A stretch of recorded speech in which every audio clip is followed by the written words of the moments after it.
There is a kind of freedom that feels like falling, the kind that begins with the promise of light, yet ends in the darkness of one's own mind. In Demons, Dostoevsky does not speak of political liberation or social justice.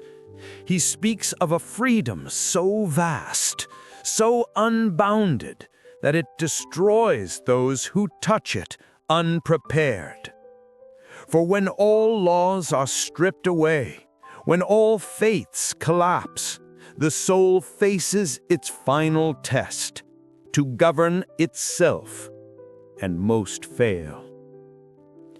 The tragedy of Dostoevsky's Demons is not the chaos in society, but the chaos within.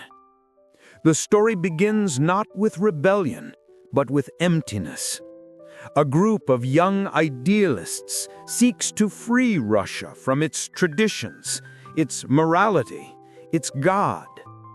They mistake destruction for creation. They believe that to burn everything down is to begin anew. But freedom, when divorced from meaning, becomes a flame that consumes both the tyrant and the revolutionary alike.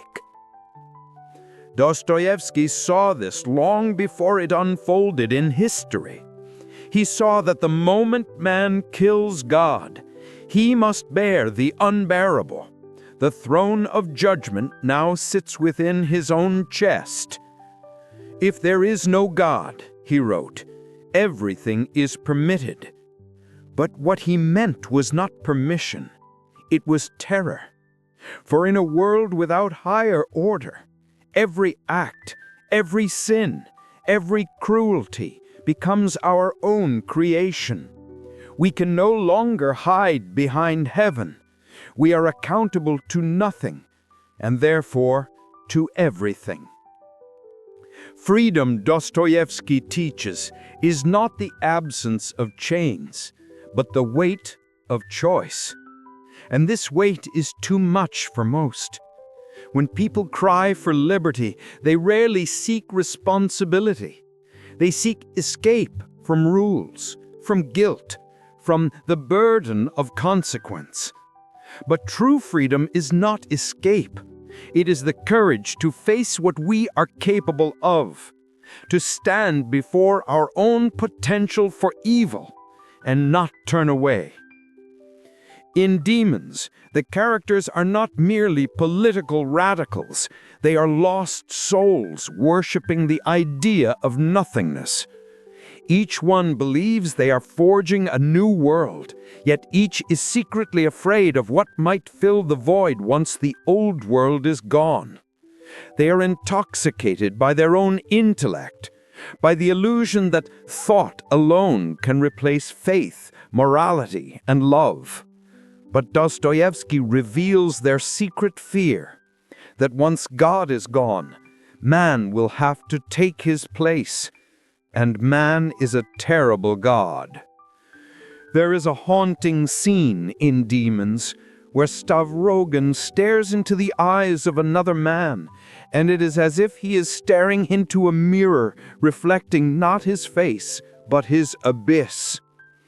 He has gained total freedom, freedom to act without guilt, to destroy without reason, and in that absolute liberty, he finds absolute emptiness. Freedom without conscience is not power, it is paralysis. The more he indulges his will, the more he realizes he has none. He becomes a slave to his own desires, a prisoner of the chaos he unleashed. This is Dostoevsky's warning to the modern soul, that in trying to become gods, we may forget how to be human. We mistake self-expression for self-mastery and passion for purpose. We are taught that to be free is to follow every impulse, to reject every limit. But Dostoevsky whispers from the darkness, the man who bows to nothing will eventually bow to himself, and there is no tyrant crueler. True freedom, he suggests, is not rebellion, but discipline. It is not in shouting, "I will not serve," but in learning to rule one's own mind. The freest man is not the one who does whatever he wants, but the one who can resist himself. In a world of endless desire, self-restraint is the last act of defiance. In Demons, the characters sought to liberate society by erasing all foundations: family, faith, morality. They imagined a paradise of reason where man would create his own values. But what Dostoevsky understood is that reason, detached from compassion, becomes cruelty disguised as logic. When men believe they are purely rational, they forget they are capable of madness. And when they seek heaven on earth, they often build hell instead. Look at our own world, and you will see Dostoevsky's prophecy fulfilled. We live in an age where freedom is worshipped yet feared, where people are free to choose, but terrified of choosing wrongly. The walls have fallen, but what stands in their place? We have destroyed the idols, but not our need to kneel. We chase pleasure as if it were purpose, and mistake noise for meaning. We call it progress, but Dostoevsky might call it possession, by the same demons he saw rising in the hearts of men who no longer believed in anything. But the great paradox of Dostoevsky is that he never despairs completely. Even in the ruins, he finds the faint light of redemption. For him, the path back to sanity begins not in grand revolutions, but in humility, in the quiet acceptance that to be human is to suffer, to doubt, and yet to seek goodness anyway.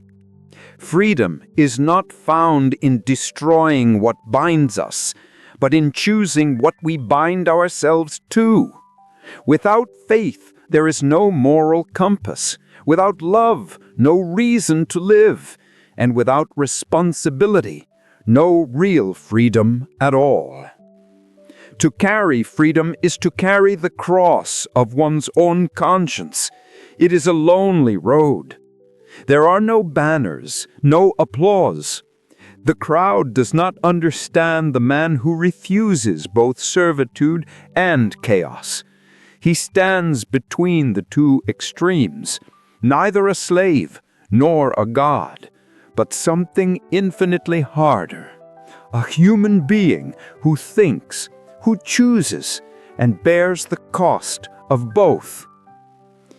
In Demons, those who try to live without this burden are consumed by it. They become the very monsters they sought to overthrow. But those who endure it, the few who accept that freedom is not pleasure but pain, become something greater. Not saints, not rulers, but souls awake in a sleeping world. When Dostoevsky wrote Demons, he was writing not only about his time, but about ours.